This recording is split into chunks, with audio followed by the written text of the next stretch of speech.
My name is Jack Carter, and my suburban home, nestled in a quiet cul-de-sac, was my sanctuary. It wasn't just a place to hang my hat, it was the nerve center of my professional existence.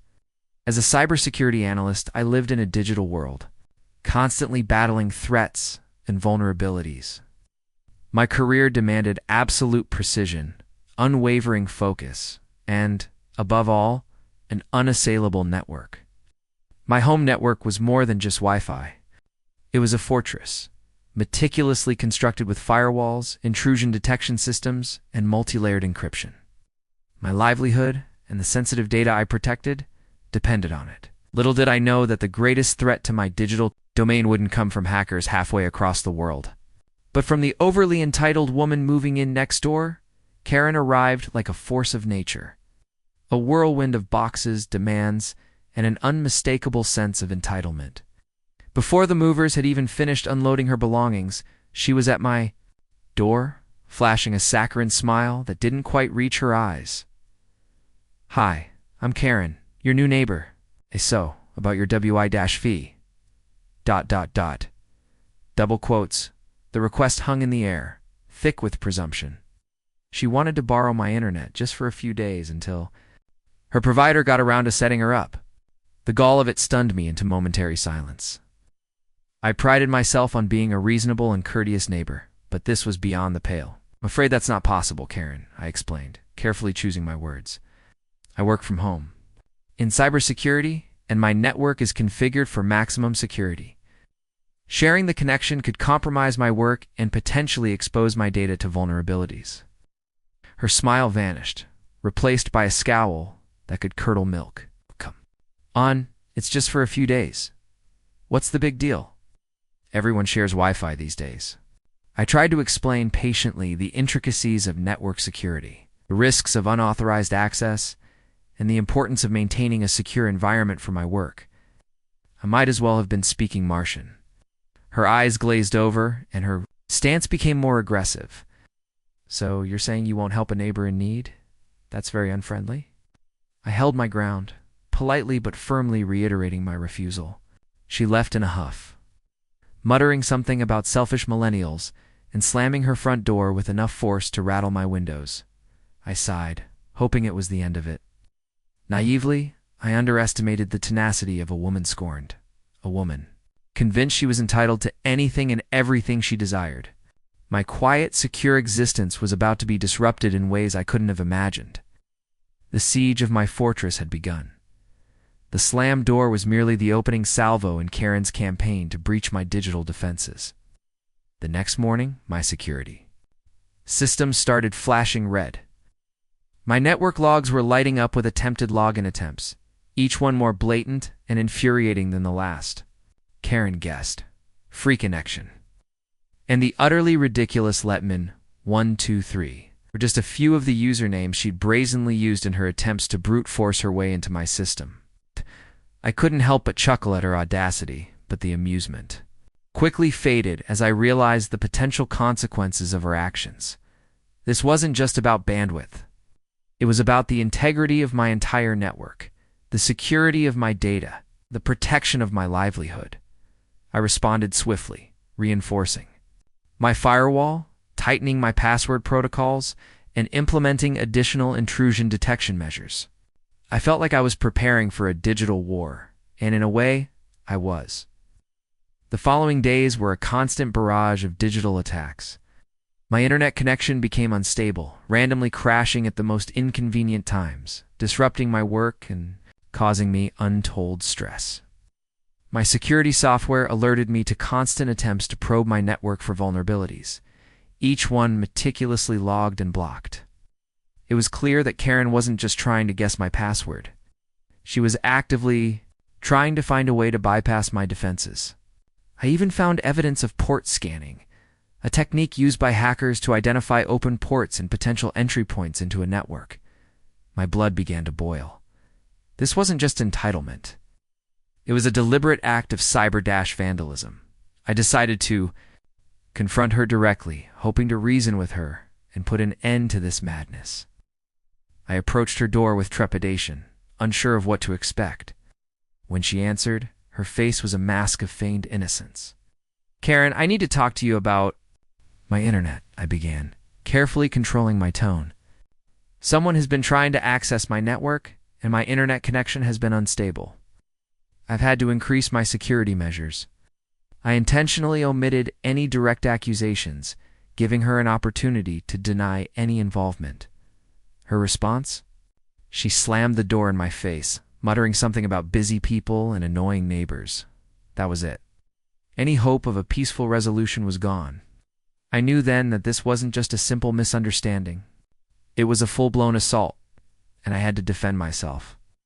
I had to protect my fortress from this digital barbarian and her relentless quest for free Wi-Fi. The gloves were officially off, just when I thought the situation couldn't get any more absurd. It took a turn for the truly surreal. The next morning I woke up to the unwelcome sight of flashing police lights illuminating my driveway. 2 officers emerged from the patrol car, and my stomach dropped as I recognized one of them. It was Karen's husband, a man who had previously given me a cursory nod in passing, but had otherwise remained unremarkable. Now he stood on my property, radiating an aura of smug self-importance, his police badge glinting in the morning sun. His arrival marked a significant escalation in Karen's campaign, a blatant abuse of power that left me speechless. He approached me with a demeanor that was both condescending and accusatory. "Mr. Carter, we've received a complaint about a cyber threat emanating from your property," he announced, his voice dripping with false authority. "Apparently, you've been interfering with your neighbor's devices and deliberately withholding crucial internet services." I stared at him in disbelief, struggling to comprehend the sheer audacity of his accusations. I felt like I had stumbled into some bizarre alternate reality where up was down and right was wrong. I took a deep breath and attempted to explain the situation calmly and rationally. I recounted Karen's initial request, the subsequent login attempts, the network disruptions, and my failed attempt to confront her. I even offered to show him my router logs, which clearly documented the suspicious activity originating from a nearby device. I pointed out the security camera footage that showed Karen lurking near my cable box the previous night, a clear indication of her intent to tamper with my connection. He waved off my evidence with a dismissive gesture, his smirk widening with each passing moment. "Mr. Carter, I understand you're a cybersecurity analyst, but sometimes you just need to be a better neighbor. Helping out when someone's in need is the right thing to do." I couldn't believe what I was hearing. He was completely disregarding the evidence, dismissing my concerns, and using his position as a police officer to intimidate me into submission. I felt a surge of anger rising within me, but I knew that losing my temper would only play into his hands. I had to remain calm, collected, and strategic. This wasn't just about Karen's Wi-Fi anymore. It was about abuse of power, corruption, and the violation of my rights. I knew I had to fight back, but I needed to find a way to level the playing field, to expose their deceit, and to protect myself from their blatant disregard for the law. The battle had officially begun. As Karen's cop husband stood in my driveway, attempting to manipulate me with his ill-gotten authority, I felt a surge of defiance. He might have thought he had the upper hand, wielding his badge as a weapon, but I knew there was another avenue. I could pursue a hidden weapon in my arsenal, the Homeowners Association Agreement.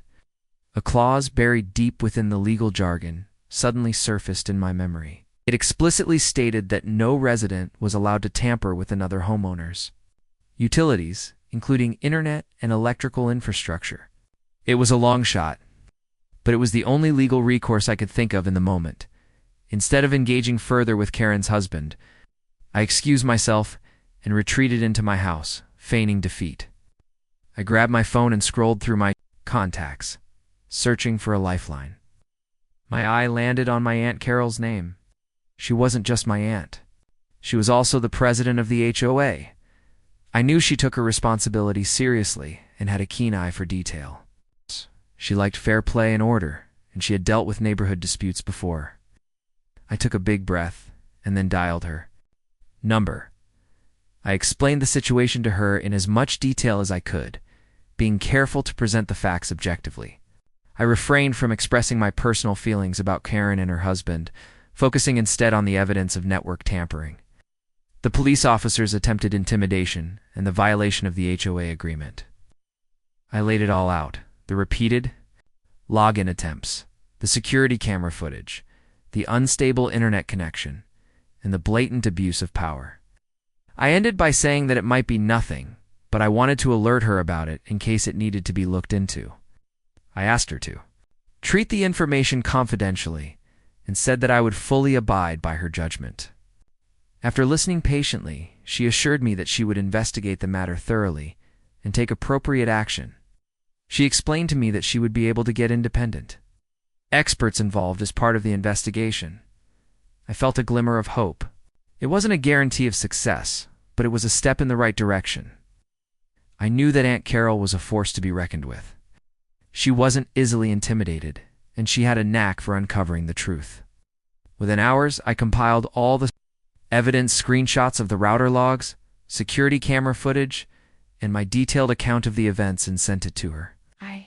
I then waited anxiously for the wheels of justice to turn. With this, I began to think that maybe my fortress wouldn't be overrun. The wheels of HOA justice, propelled by my Aunt Carol's unwavering dedication, turned faster than I could have imagined.